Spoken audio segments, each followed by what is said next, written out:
If you're new to seed starting, don't worry. I'm going to share with you beginner-friendly tips to get your seeds started off super strong. So there's two ways to start seeds: direct seeding and seeding in trays. What you see in front of me here, that's trays. But direct seeding is probably one of the easiest ways to start seeds. And I honestly, if you're going to be brand new to seed starting, this is the way to go.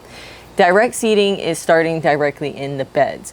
All plants can be started direct seeded. Only certain plants can be started in trays. So that's one super important tip to know. Now, of course, there are a lot of reasons why you might want to start some plants in trays, such as maybe your growing season is very, very short and you want to get a head start on them inside the house before outside is able to accommodate them. So there's a lot of reasons why you might want to start in trays, but direct seeding is really the easiest way to go. And I'm going to show you how I do it today. So we're starting out with some bean seeds today. We're doing Blue Lake pole green beans. You might have heard Blue Lake bush beans. These are actually poles, so they're going to grow up this trellis right here.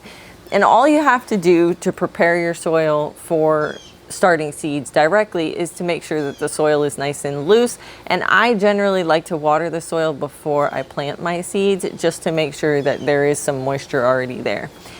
So with a bean seed, or really any seed, you're going to plant the seed as deeply as the seed is wide or tall. So with these bean seeds, you can see they're almost an inch, maybe 3/4 of an inch in size. So that's how far down you want that seed to go. And generally I put them long ways in, not on their side, but honestly, I've never noticed a really big difference on whether if you put them on your side or if you put them upside down.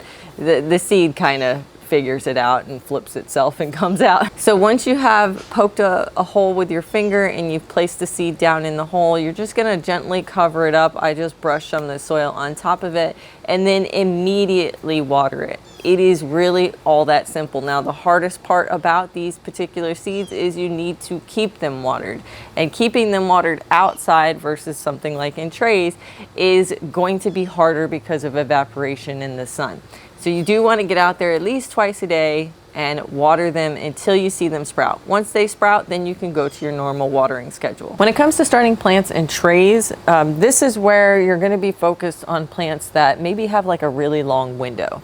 I think of things like tomatoes and peppers because they really do have a long growing time. I mean, they're sometimes 3 to 5 months.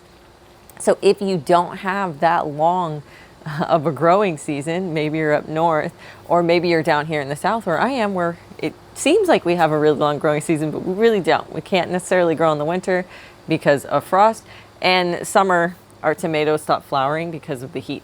So we only have like spring and fall to grow tomatoes. So we generally have to start them in trays because it's either too cold to start them in the winter, or during the summer it's too hot and they don't thrive in those particular conditions.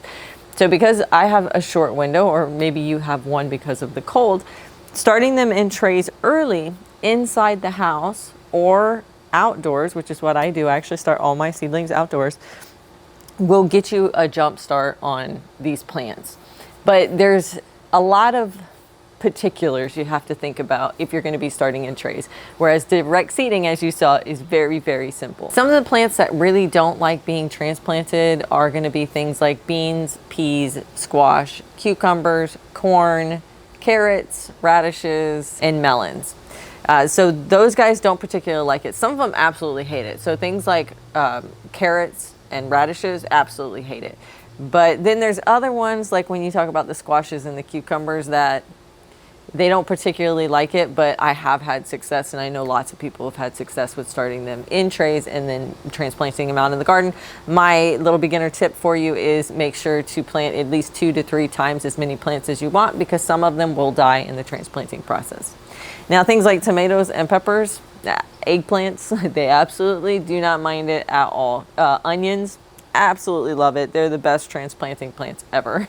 So these guys you don't have to worry about so much. Now, the first step in setting up some plants in trays is going to be your trays. I particularly like these trays right here. These are Epic gardening trays. They are a kind of like a plastic, but they're a very heavy duty plastic. They don't bend or flex, and they are reusable. I got these about a year ago, and I got rid of all of my old crappy little trays because these guys are the only ones that I'm ever going to use. If you're interested in them, I'm going to put a link in the description so that you can check them out and get a discount. I'm using the 4-cell tray of the Epic gardening trays for these cucumbers and squashes that we're gonna plant because I don't wanna have to up pot them, and I'm gonna explain what up potting is in a little bit. But since these guys don't like to be transplanted, I don't wanna have to mess with them too much. So I'm gonna start them in a bigger tray than what I typically would. They also have a 6-cell tray that works for some of the items like the tomatoes and the peppers that don't mind being up potted. Next step is going to be soil. So you can start with just a regular garden soil mix, but they don't thrive as well in seed starting as you would if you started with a seed starting mix, which is a specially designed soil that has taken out all of the big pieces basically. It may be peat moss based, or it might be coconut coir based, or it might just be compost based. So any of those make for a very light and fluffy soil. And the reason why that is important is when the seeds sprout, they're very young and they're very delicate, and pushing up through a garden mix that has like sticks and little rocks and stuff in it is not necessarily helpful for the plant. It sometimes fails to sprout, and then it fails to thrive, and then the seedlings die. I like using a product called ProMix. ProMix is actually a soil, but it is so light and fluffy, it reminds me of seed starting mix. And so I use it as both a soil and a seed starting mix for my container plants. But they also sell just individual seed starting mixes at the big box stores or online. So you're going to take your seed starting mix and you're going to get it wet. Before you even put it in your trays, soak it in some water, because some of those products like the coconut coir or the peat moss base is dried out in preparation. Sometimes you will find some that are wetted in advance or moist in advance, but most of the time they're extremely dried out, and this is for transportation like in the stores. So you need to get it wet again, otherwise it becomes hydrophobic and it doesn't really like to absorb the water. So what I do is I put it in a 5-gallon bucket, or you can put it in one of those like plastic tubs and fill that with some water along with that seed starting mix. You don't want it to be like mud, you just want it to be slightly moist, and then stir it around. Give it like an hour to absorb all that, and then come back and do your seed starting mix.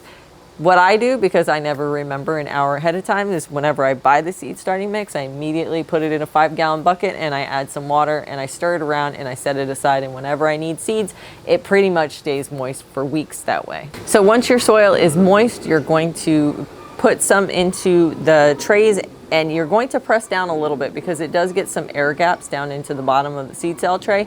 So kind of push it down. You're not trying to pack it in hard, but you're definitely trying to make sure that there's no extra space. Fill the trays all the way to the top. Before you get too far along in the process, you're gonna wanna make sure that you label your plants. And I know this is a part of the process that a lot of beginners and a lot of people who've been around the block several years with gardening, that we miss this step. But let me tell you why it's so important to label.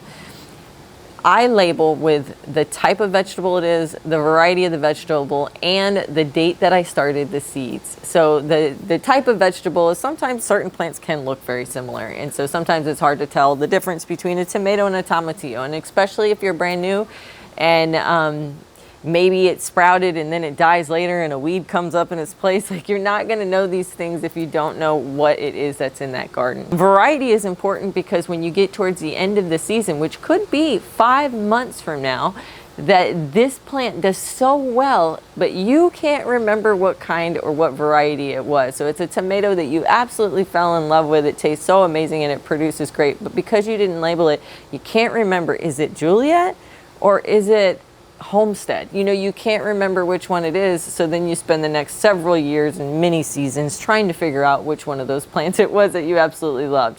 I'm saving you the pain now. The other reason why you definitely want to label and put the date on there is so that you know when harvest time is, and you can look at the plant with the date on the tag and go, hey, we're halfway there and this plant still isn't very big, or this plant is supposed to be harvesting, but it's not even flowering. These give you some ideas that this plant is needing something that it's not getting, say a nutritional issue or a pest issue or something like that. And that way you know whether you're too far away from its natural progression. It also helps with not over fertilizing. So this becomes a common thing. You go out and you look at your plants every single day and it doesn't feel like they're growing, but this is a plant that takes 5 months to grow. So from a day-to-day basis, it may not feel like it's growing very much. So then you start packing on the nutrients. Maybe you're giving it excessive amounts of fish fertilizer or giving it too much granular fertilizer, and then you over fertilize the plant and then it dies. So this gives you an idea. Having that date on there, you'll know I only started these 2 weeks ago. Maybe I'm only supposed to fertilize them once a month. So let me just back down and give the plant some room and some space to grow. Now that you have your soil, it's moist, you have your labels there, you're going to get your seeds out, and you're going to make a small indent with your finger. Usually I use just the tip of a marker, maybe like a Sharpie marker, or my finger to make like a dent up to my first knuckle. Same concept applies with how deep to plant your seed. However large the seed is how deep it needs to be planted. With these cucumbers and squashes, they range from like 1/4 of an inch to 1/2 of an inch, depending on what kind of squash I'm growing here.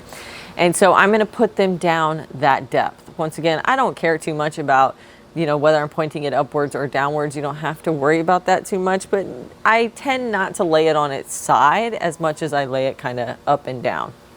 But honestly, they will sprout. They just might take a little bit longer to find their orientation upwards when they sprout. If you're dealing with super tiny seeds, and I'm thinking of things like brassicas, like broccoli, cauliflower, kohlrabi, cabbage, like collards, all of them have super, super tiny seeds.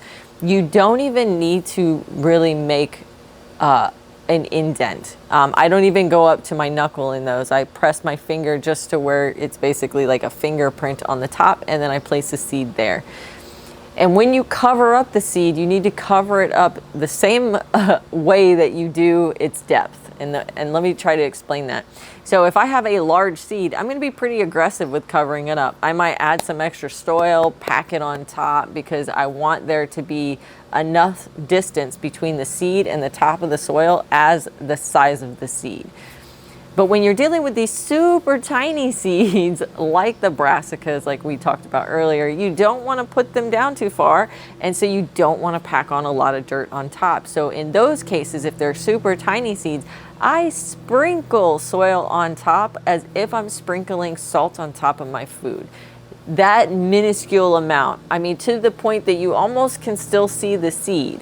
That's how little I put, and I don't tap it down. I just let it lay on top. And even though your soil is moist, you still want to water these guys in, and it once again correlates to the size of the seed. So if the size of the seed is very large, like these squash seeds, I'm going to do a full spray of water over top of them. If they're big enough, they're probably not going to shift or move or anything. Or if they're really tiny seeds, I'm going to use the mister setting on my hose attachment instead of, something that's going to spray a lot of water and possibly wash the seed away, because it is so tiny. So now that we have them covered, we have them watered, we have to think about light. This is really going to depend on what you're trying to avoid outside. So in my particular case, I'm trying to avoid super cold weather, but I'm here in Florida. So for me, super cold weather only happens like 3 times a year, and it's at night for like 2 hours. I can bring these guys inside during that time period, so I'm not necessarily too worried about having them inside full time.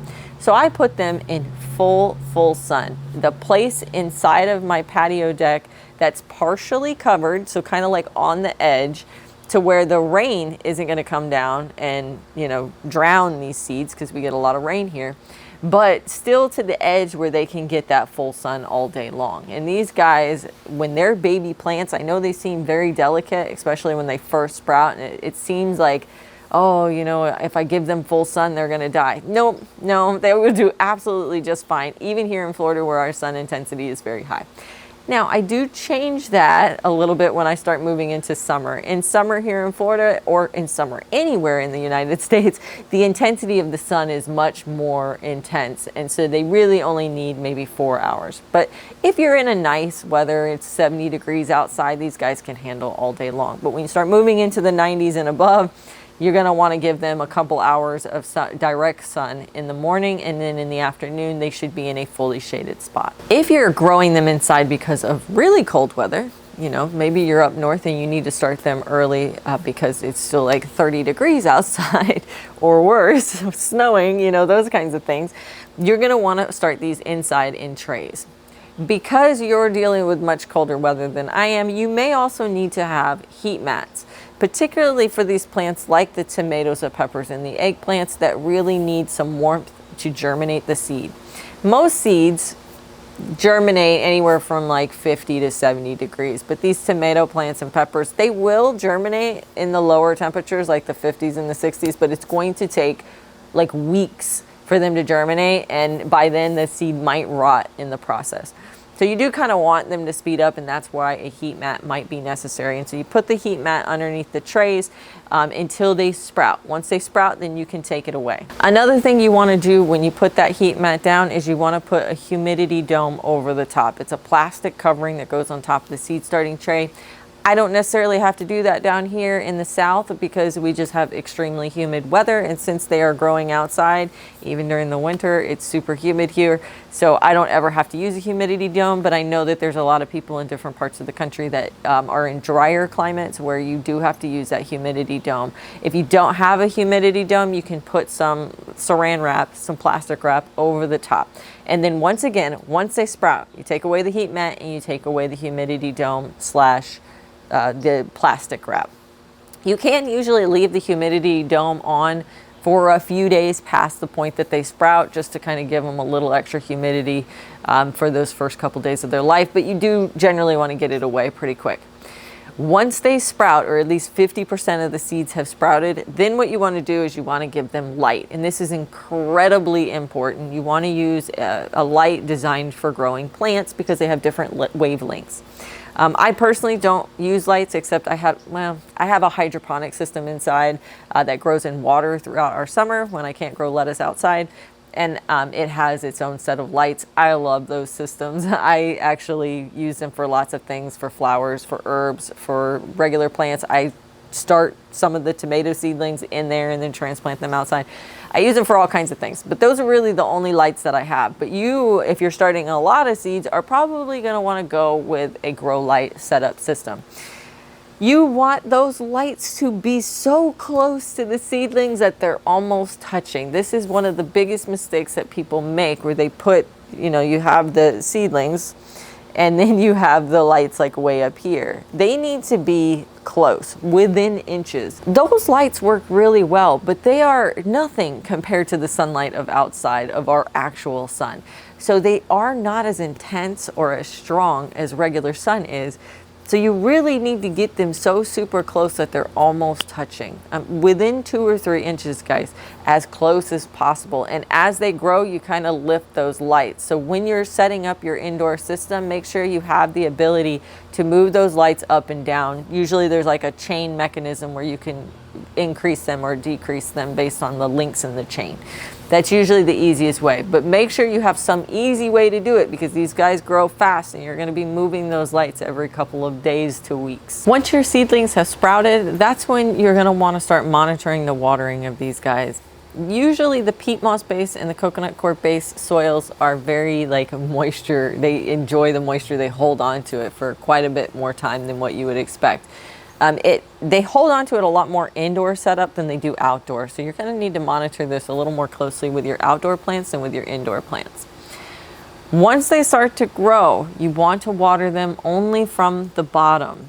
If you start watering them from the top and it's a cooler environment that you're in, or maybe it's a winter time down here in the south, you're going to get problems with something called dampening off.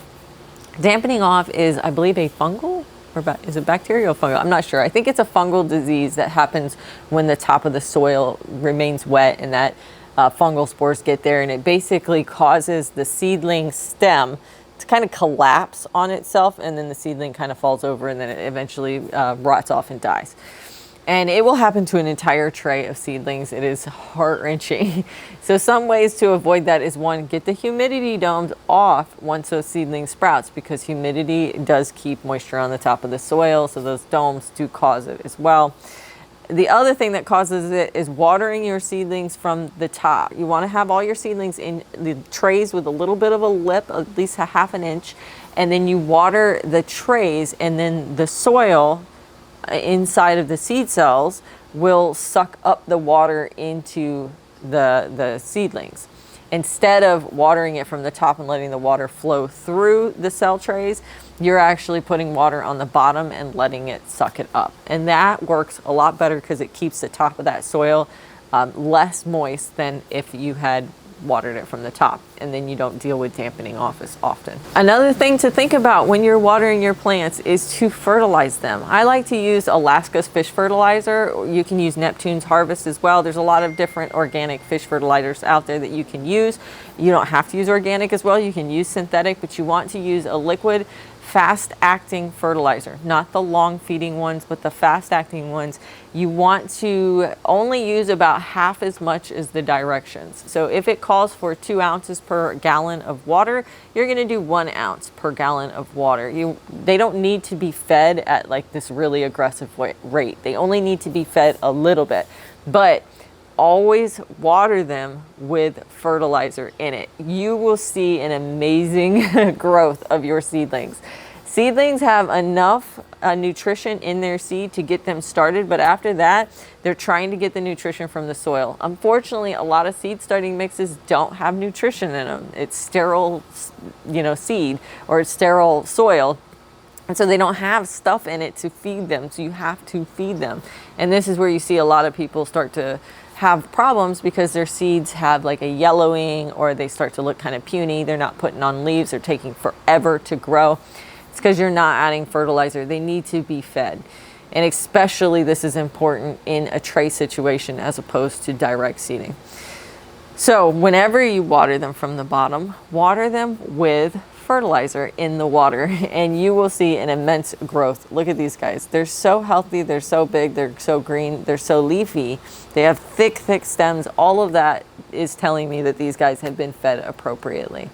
Once they move out into the garden, then you're going to give them the full strength fertilizer until your long-acting fertilizer kicks in. That's usually how I do it. Is I'll put long-acting fertilizer in the beds or in the planting holes, and then I'll give them the liquid fertilizer for the first couple weeks, just until they get adjusted to the long-acting fertilizer. Hope that helps. Now let's talk about potting up or transplanting. There's 2 types of transplanting that we do. We do one that's called potting up, and we do another one where we transplant out to the garden, and I'm going to show you exactly how that's done. Potting up is usually designed for those plants that particularly enjoy being transplanted, thinking of the tomatoes and the peppers, eggplants. Now these guys, I usually start them in the 6-cell trays, and the reason why I start them in the 6-cell trays versus starting them in, a larger pot or a larger tray is that you almost want them to grow the roots in the area that they have. So let me try to explain this. So when you have a cell tray and you start a seed, that seed is going to start pushing out its roots, and its roots are going to try to fill up that. You'll sometimes see when they've gone too long before transplanting that the seeds will start to circle the bottom of the tray in the cell, and you get this rounding thing. It happens with fruit trees as well, right? It's a root compaction situation. You almost kind of want them to do that a little bit, not to the extreme form that they're circling, but to where they reach the bottom and they're kind of trying to come out the bottom. You want them to fill up that entire space. Then you up pot them or move them to a larger pot size so that they can do that again. And you're kind of making them go through that cycle multiple times so that they're using up all of the space. Kind of helps them become more strong, I guess. You absolutely don't have to do that. You can totally start them in larger trays. I just find them to be healthier plants when you start them this way. So when you're up potting, it's very similar to the same process that you would do when you're starting seeds in trays. So you're going to pack the tray with soil about halfway up. You're going to remove your seedling from its original tray, and you're going to put it into the new tray. With tomatoes, you can plant them more deeply so that you can kind of cover up, if they have like a longer stem, you can cover that up with soil by planting the cell more deeply. You don't have to do that. Honestly, I have seen very minimal differences between a seedling that's planted deep and a seedling that's not. But I digress. I'm not going to get into that point. But The thing to remember is most seedlings like to be at soil level. Tomatoes can be deeper, but most of the other ones want to be at soil level. So when you're transplanting your seedling, you want to put them at the very top of the cell. So you want soil at the bottom, and then you put your seedling at the top. And then you add more soil around it just to fill up the rest of that cell. And then you're going to press down so that it makes good contact with the soil that's below it. You're going to give it a nice good watering. All the same things apply. You wanted that soil to be moist before you started. You want to bottom water. You want to fertilize. All of those things apply. It's just moving them from one cell to another. Now here's the fun part. Let's get some of these guys transplanted. I have some cucumbers that need to go in the garden today. So please excuse the fact that I just added a bunch of sand to my beds to kind of help with some drainage issues. So we are going to dig. You can see the sand compared to the dirt.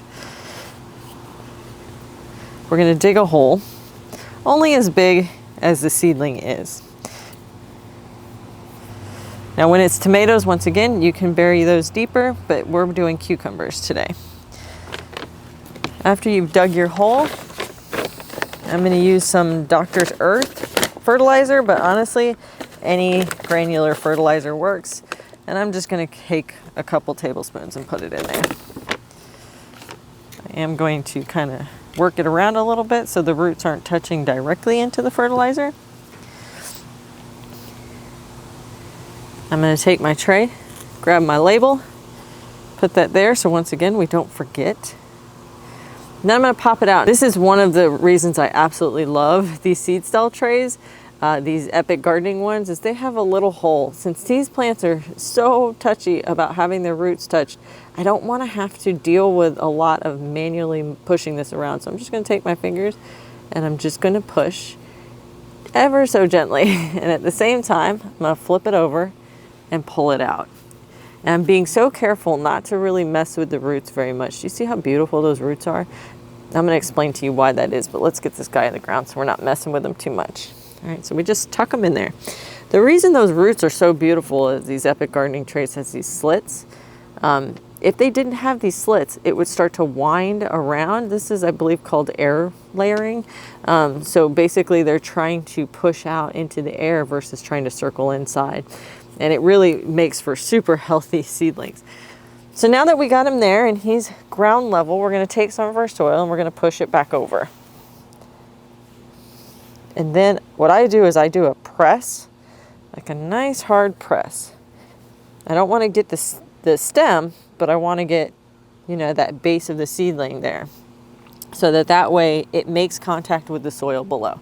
And I'm just going to move that around. Now if you had mulch, definitely add your mulch now. The last step when you're transplanting is to add some water. You always want to water. Don't wait too long. Some people transplant a whole bed and then water it all at once. I do plant by plant because these guys are really stressed out from being transplanted, especially these ones that don't like being transplanted. So I give them a significant amount of water on their first day. Some other things that I do to make sure that they're happy and healthy is I transplant either on a cloudy day, or if that's not an option, I will transplant them in the afternoon when the sun is about to set, say 4 or 5 o'clock. I hope this video is helpful for you who are starting new seeds. I know that when I moved from starts to planting from seed, it opened up a whole new world of so many more vegetable varieties, so many, you know, unique plants that I could grow that you just can't find in the store. I hope that this has helped you be able to start your seed starting journey. Do not give up. The first few times may be rough. You may have a couple, you know, problems that you need to resolve or work on solutions for, but just keep at it, be persistent. You will get the hang of it and you will absolutely adore this journey. If you learned something new today, head down to the comments and let me know. Happy gardening, guys.